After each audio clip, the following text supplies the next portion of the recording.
As Game of Thrones prepares to air its Season 7 finale on Sunday, August 27, loyalties have been tested, battles have broken out, arguments have raged, and even the faithful are fighting among themselves. Oh, and there's been plenty of drama in the show, too. This next-to-last season of Game of Thrones has been a wild ride, even though there have only been 6 episodes leading up to Sunday's 7th episode season finale. Showrunners David Benioff and D.B. Weiss have picked up the pace, perhaps aware that the clock is running out on tying up this complex saga about life and death, struggles to reign over the 7 kingdoms and to survive the Night King and his army of the dead. With long-awaited reunions and momentous encounters, Game of Thrones Season 7 has had more than its share of big moments. But that doesn't mean the fans are all happy.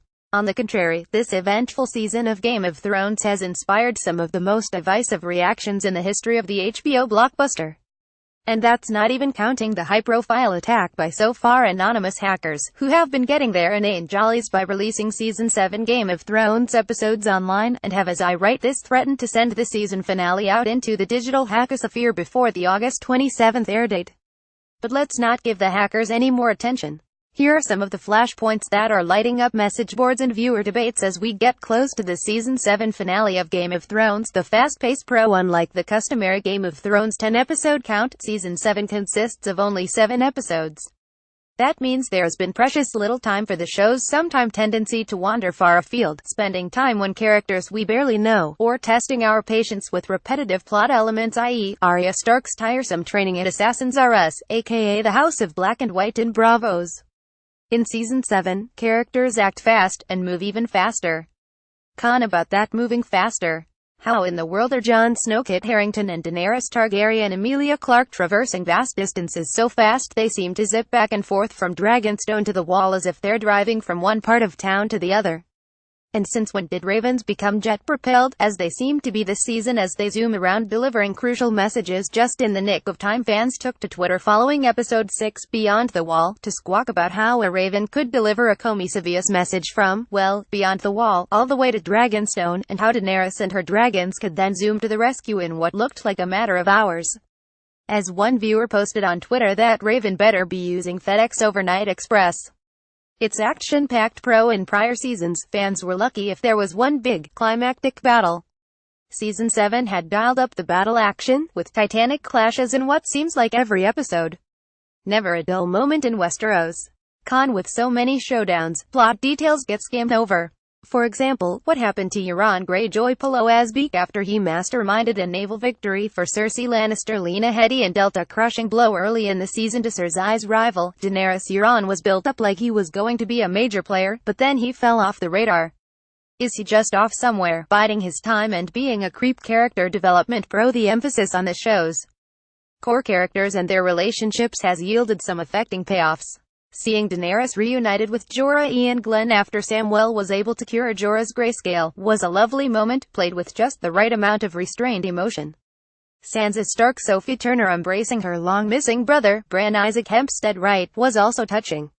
And in one of the series' best scenes, the fierce Olenna Tyrell Diana Rigg faced her imminent death with characteristic pragmatism, and tart advice for Jaime Lannister Nikolai Coster-Waldau about how his incestuous love for his sister, Cersei, will be his ruin. Con what's going on with the Stark sisters? Though after having endured abuse, rape and other horrors, Sansa should know better than to fall into a trap laid by Littlefinger Aidan Gillen to pit Sansa and her sister, Arya Maisie Williams, against each other. Similarly, Arya should know enough from her Assassin 101 training to spot Littlefinger's schemes for the underhanded manipulations they always are. There's a theory that the sisters are, despite appearances, wised up to what Lord Baelish is trying to pull and are just pretending to clash. Let's hope that's the case. Littlefinger richly deserves whatever revenge Sansa might want to cook up, if only as payback for his skeeviness.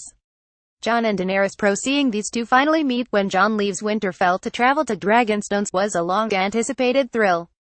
Con but the hints that Jon and Daenerys are falling in love are uncomfortable. For one thing, they barely know each other.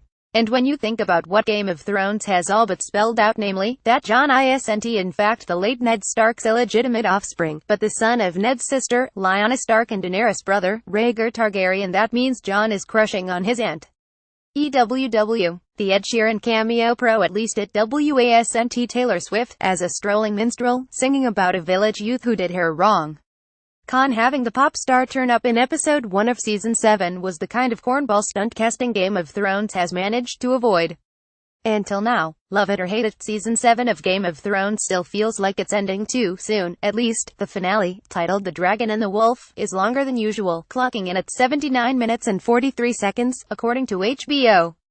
Tune in to see how it all turns out. Is Bran Stark the Night King at 9 p.m. Sunday, August 27th on HBO. To stream it, no TV package required. Sign up for HBO Now free for a month, then $14.99 per month. Christie Turnquist at Oregonian.com. 5,032,218,227 at Christie Turnquist.